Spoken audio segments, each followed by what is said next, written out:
Vamos trazer um bastidorzinho a respeito disso, né? Porque, como a Lari explicou, o chamado para depoimento, ele estava bem sintético. Eu fui tentar falar com integrantes da corte e trago aqui para vocês exatamente qual é o clima no Tribunal Superior Eleitoral após as falas de Deltan Dallagnol, né? O que segundo os ministros está pegando, né? Deltan vai ser chamado a explicar, abro aspas, as ofensas, afirmações de corrupção, ou seja, uma acusação, e de troca de favores que reiteradamente ele fez.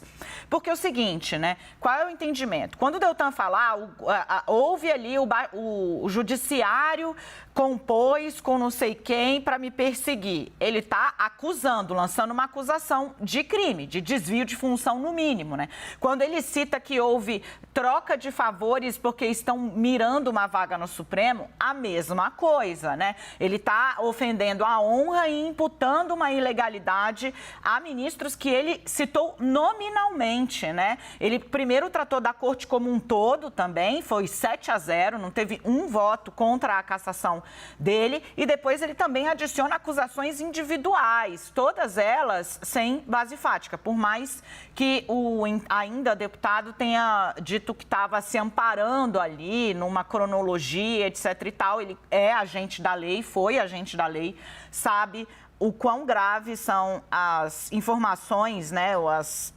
ilações que ele fez. Então, no momento, o que se entende é que ele lançou ofensas à honra de ministros, fez acusação infundada de corrupção e de troca de favores. É isso o que vai ser questionado hoje para Deltan Dallagnol. Deixa eu trazer aqui a Renata Agostini. E ela, hoje, a gente tem, ó, o Leandro Rezende ganhou uma folga, eu não tô nem aí, porque eu ganhei, então, Basília Rodrigues, está aqui com a gente no CNN 360. Bem-vinda, Basília, de volta. Oi, tudo bem, Daniela? Tudo bem, Renata? Vamos juntas.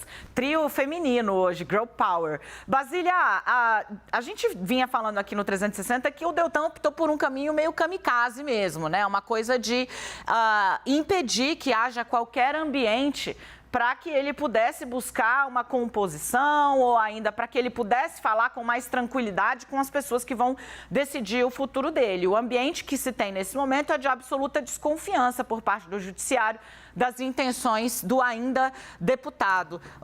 Assim, aonde quer chegar e, na verdade, qual o que pragmaticamente está colhendo o Deltan Dallagnol nesse momento? O que ele está colhendo nesse momento? Olha, que fique ainda um capital político que possa ser utilizado, né, em outras eleições, não para ele, mas que possa ser emprestado para alguém do seu grupo político. Ele busca aí o selo de mártir, já que, uma vez inelegível, ele ficaria 8 anos sem poder concorrer a novas eleições. Este é um marco fatal da lei da ficha limpa, né? Declarar a pessoa inelegível para a atuação, para a eleição que estiver acontecendo e também pelos próximos 8 anos. Faz um gap ali, né? Dá um espaço na carreira política de qualquer um. Quanto mais um ex-procurador que já tinha uma notória experiência, carreira na área jurídica, ele como chefe da Lava Jato, enveredou pela área política, mas aí agora nem mesmo poderá concorrer às próximas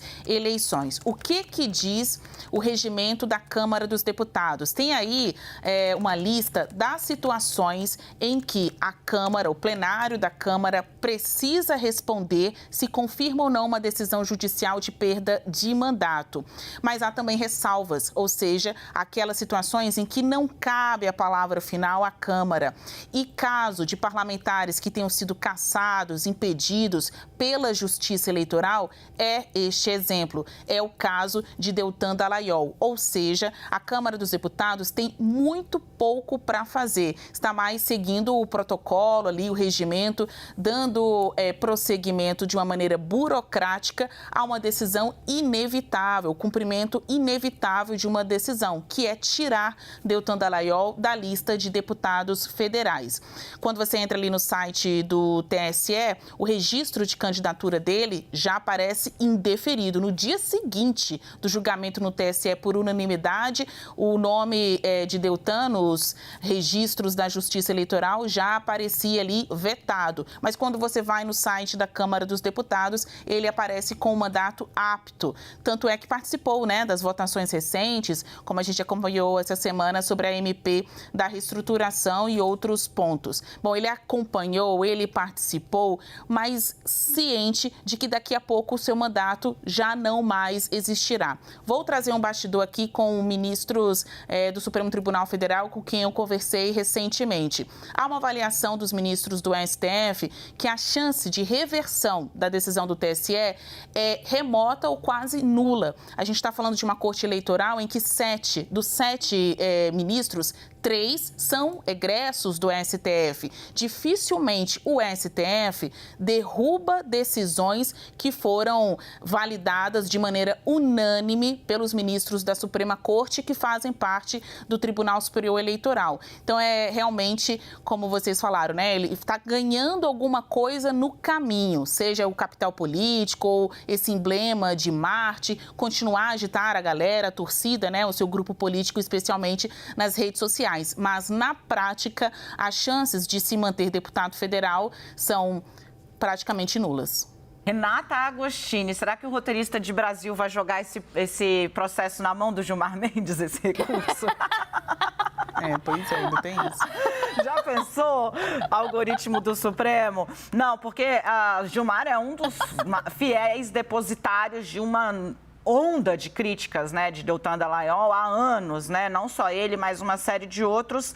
O problema é, né, as instituições estão levando a sério o que está sendo dito a respeito delas. Acho que o 8 de janeiro deixou esse legado, né, espécie de trauma ali. Então, sabe-se que muito da desinformação e dos ataques que circularam nasceram ali também de avaliações ou simplistas ou muitas vezes enviesadas, politizadas das atribuições das cortes superiores. Renata, hoje é um dia de encontro de contas, aí a ver qual é o tom que Deltan Dallagnol vai adotar ao falar com as autoridades.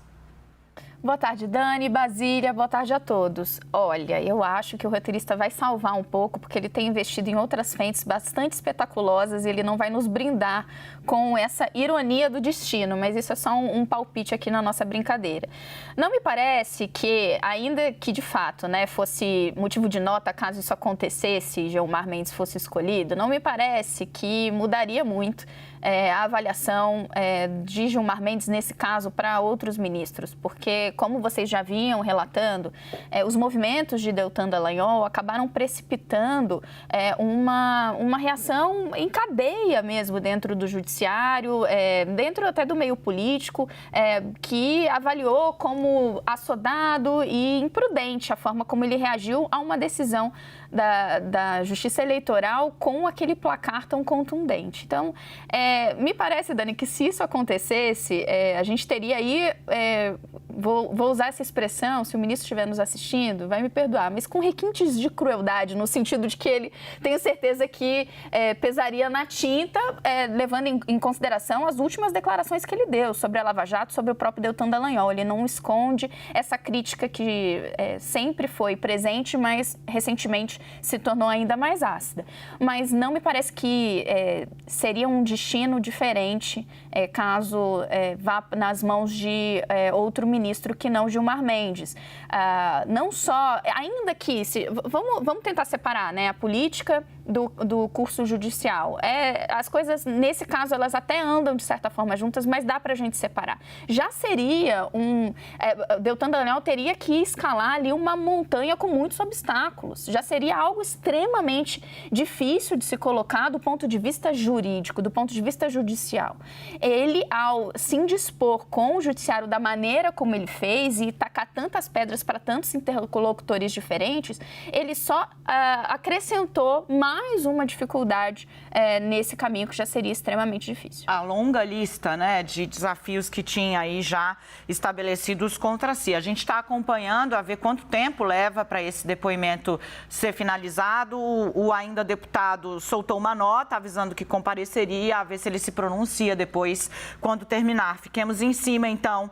Meninas, estou adorando 360 100% feminino. Fala, Bá. A gente falou do que ele pode ganhar, né, fazendo esses ataques. complexo, acho que a gente pode também levar em consideração o que ele tem a perder, porque o mais precioso, ou uma das coisas mais preciosas, que seria o mandato, ele vai perder. Então, diante de um jogo perdido, ele tem que jogando mesmo, colocando a bola para frente, apontando o dedo, aproveitando deste momento que ele ainda tem a plataforma, né, os holofotes.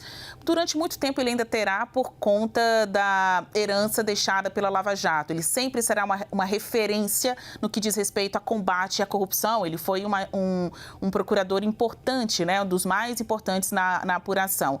Então, o que ele tem hoje para perder?